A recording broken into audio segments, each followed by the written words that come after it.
નમસ્કાર વિદ્યાર્થી મિત્રો, સ્વાગત છે તમારું અમારી યુટ્યુબ ચેનલ ઉદયરાજ એકેડમીની અંદર। તો આજે આપણે જોઈએ છે કમ્પ્યુટરમાં સારા માર્ક કેવી રીતે મેળવવા। કમ્પ્યુટરના પેપરનો જે સમય છે એ આપણી પાસે 2 કલાક એટલે કે 120 મિનિટનો હોય છે, જેમાં આપણી પાસે 100 માર્કના મલ્ટિપલ ચોઇસ ક્વેશ્ચન એટલે કે MCQ આપણને પૂછવામાં આવેલા હોય છે। ડિફિકલ્ટ લેવલ એટલે કે કમ્પ્યુટર જે પેપર પૂછાય છે એ કેવા પ્રકારનું પેપર હોય છે। પહેલું છે ઇઝી ટાઈપ MCQ, સરળ પ્રકારના MCQ આપણી પાસે 50% હોય છે। બીજું છે એવરેજ ટાઈપ MCQ, મધ્યસ્થ લેવલના MCQ જે આપણી પાસે 35% હોય છે। ડિફિકલ્ટ ટાઈપ MCQ એટલે કે હાર્ડ કઠિન જે પ્રશ્ન હોય છે એ આપણી પાસે 15% હોય છે। આવી રીતના 100% માર્ક આપણા થતા હોય છે। પરીક્ષાની જે તારીખ છે એ સૌથી છેલ્લું પેપર આપણું કમ્પ્યુટરનું હોય છે, જેનો સમય 3 થી 5 ને 15નો હોય છે। 2 કલાક 15 મિનિટ પેપર વાંચવા અને OMR સીટ ભરવા માટે આપણને મળતો હોય છે, જેમાં આપણે આપણા સીટ નંબર ભરવાના હોય છે, બારકોડ લગાડવાનું હોય છે। આ બધા માટે આપણને સમય મળતો હોય છે।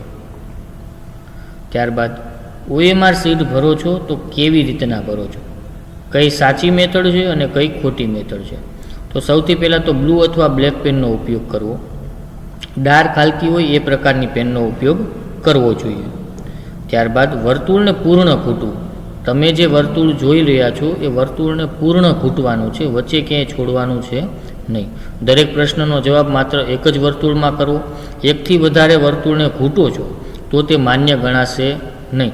એટલે કે તમે જે કરેક્ટ અને રોંગ મેથડ જોઈ રહ્યા છો એમાં એક જ સર્કલ તમારે ખૂટવાનું હોય છે, એકથી વધારે સર્કલને તમે ખૂટો છો તો એ માન્ય નહીં ગણાય, કે કોઈ પણ સર્કલને અધૂરું છોડી દો છો તો એ પણ માન્ય નહીં ગણાય। સાચાની નિશાની કરો છો કે ખોટાની નિશાની કરો છો એ પણ માન્ય ગણાતું નથી। તમે એક વખત એક સર્કલને ખૂટી નાખ્યું પછી તમે બીજું સર્કલ પાછું ખૂટો છો તો એ માન્ય નહીં ગણાય।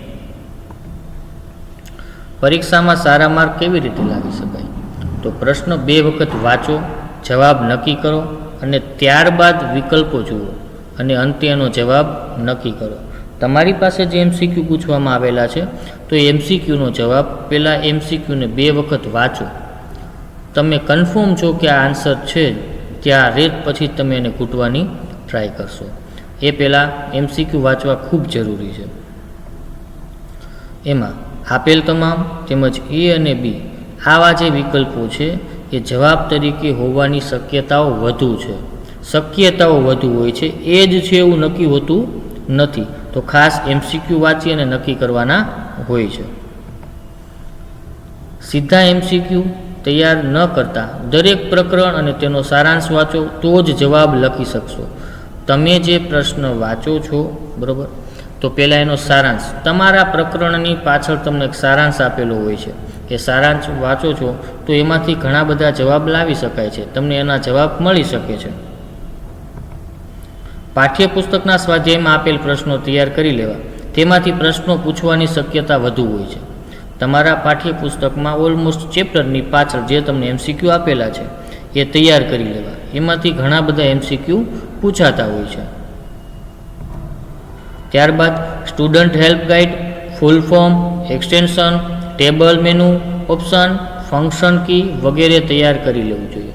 જેમ કે આપણને સ્ટુડન્ટ હેલ્પ આપેલી છે તો એના અંદર કંઈક જાણવા જેવું જ મળશે।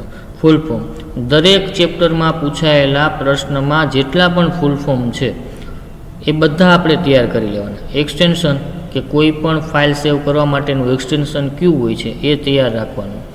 દરેક ચેપ્ટરમાં જે ટેબલ આપેલા છે એ દરેક ટેબલ તૈયાર કરી લેવાના, એમાંથી 100% પૂછાવાની શક્યતા હોય છે, ઝાઝા બધા પ્રશ્ન એમાંથી પૂછાતા હોય છે। ત્યારબાદ ટાઈમ ટેબલ બનાવો કે જેનું તમે પાલન કરી શકો, પણ તમારી જાતને મૂર્ખ ન બનાવો। ટાઈમ ટેબલ હંમેશા એવું બનાવો કે જેનું તમે પાલન કરી શકો છો, કોઈ બીજા ઉપર આધારિત નથી। તમારે તમારી જાતને મૂર્ખ નથી બનાવવાની કે મેં આ ટાઈમ ટેબલ બનાવી લીધું હવે હું કામ કરું છું, નહીં। તમે ટાઈમ ટેબલને અનુસરી શકો છો, તમે એના ઉપર વર્ક કરી શકો છો, તો એવું જ ટાઈમ ટેબલ બનાવવાનું હોય છે। દરેક વિદ્યાર્થીને એક પ્રશ્ન થતો હોય છે કે કયા પ્રકરણથી શરૂઆત કરવી જોઈએ, મુશ્કેલ કે સરળ. મુશ્કેલથી શરૂઆત તમે કરો છો તો જે હાઈ લેવલનું ક્વેશ્ચન છે એ આપણી પાસે એ તૈયાર થઈ ગયેલું હોય છે, રિવિઝન માટે આપણને ટાઈમ પણ મળે છે. સરળ પ્રકારના એવા પ્રશ્ન હોય છે કે જે તમે એકાદ બે વખત વાંચશો એટલે તમને મગજમાં બેસી જાય છે. તો શરૂઆત કરશું આપણે મુશ્કેલથી, કે જેને આપણે 2 વખત વાંચવાની જરૂર છે. તો પહેલાં મુશ્કેલ ચેપ્ટરને શરૂઆત કરીએ છીએ. પ્રયત્નો પર ધ્યાન કેન્દ્રિત કરો, પરિણામ પર નહીં. તમે જે પ્રયત્ન કરો છો એના ઉપર ધ્યાન કરો કે હું પ્રથમ ટ્રાયે, પહેલી જ ટ્રાયે પાસ થઈ જઈશ. પરિણામ જે પણ આવશે, તો આપણે પ્રયત્ન પર ધ્યાન કેન્દ્રિત કરવાનું છે. પરિણામ જે પણ આવશે એ જોયું જશે, એમાં હતાશ થવાની જરૂર નથી. પણ આપણું જે રિઝલ્ટ છે આપણે બેસ્ટ આપવા માટે સૌથી સારામાં સારો પ્રયત્ન કરીશું. યોગ્ય ઊંઘ લો. પરીક્ષાનો સમય છે, આપણી પાસે એવું થાય છે કે રાતના અમુક ટાઈમ સુધી વાંચીએ છીએ, સવારમાં વહેલા જાગી જઈએ છીએ. ના, શરીર માટે સ્વાસ્થ્ય જરૂરી છે. તમારું સ્વાસ્થ્ય સારું હશે તો જ તમે પેપર લખી શકો છો. તો યોગ્ય ઊંઘ લેવાનું પહેલાં નક્કી કરીએ. બોર્ડની પરીક્ષા માટે તમારી રાઇટિંગ કીટ એટલે કે લેખન કીટ, જ્યારે પેપર દેવા જઈએ છીએ જેટલી વસ્તુની આપણી જરૂરિયાત છે એ બધી જ વસ્તુ પહેલાં આપણી કીટમાં તૈયાર રાખીએ. સવારમાં જાગી અને કોઈ ફાઇલ ગોતવા કે કોઈ રિસિપ્ટ ગોતવા કે પેન ગોતવા નીકળવું પડે નહીં. એની ખાસ કાળજી રાખીને પહેલાં આપણી કીટ તૈયાર કરી લેવાની હોય છે. પરીક્ષા સ્થળ પર હંમેશા 30 મિનિટ પહેલાં પહોંચો, ના વહેલા કે ના મોડા. પરીક્ષાની જે જગ્યા છે એ સ્થળ ઉપર હંમેશા 30 મિનિટ વહેલા પહોંચો, જેનાથી કોઈ પણ જાનહાનિ થતાં અટકી જાય છે. કે આપણે નીકળીએ છીએ, રસ્તામાં ટ્રાફિક નડે છે તો આપણે લેટ થઈએ છીએ, પણ એના કરતાં આપણે 30 મિનિટ વહેલા પહોંચીએ છીએ તો આ પ્રકારના પ્રશ્નથી આપણે બચી શકીએ છીએ. એનાથી વહેલા પણ જવાની જરૂર નથી અને એનાથી મોડા પણ જવાની જરૂર નથી. પરીક્ષાની તમારી જે રિસિપ્ટ એટલે કે હોલ ટિકિટ આપેલી હોય છે એની હંમેશા 2 અથવા તો 3 કોપી રાખો, જેમાં એક તમારી પાસે રહેશે અને એક તમારા ઘરે રાખો. જ્યારે આપણાથી મુશ્કેલમાં ક્યારેક કેક મુકાઈ જાય છે તો આપણે બીજી જે ઘરે હોલ ટિકિટની નકલ છે એનો ઉપયોગ કરી શકીએ. પ્રશ્નપત્ર સંપૂર્ણ પૂરું કરો. કોઈ પણ પ્રશ્નને અનુત્તરિત એટલે કે લખ્યા વગર છોડવાનો નથી.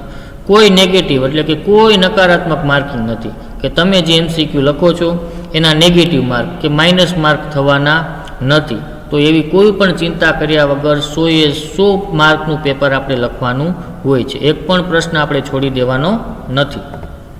Thank you for watching. આભાર. મળીએ આપણે આના પછીના વિડીયોમાં.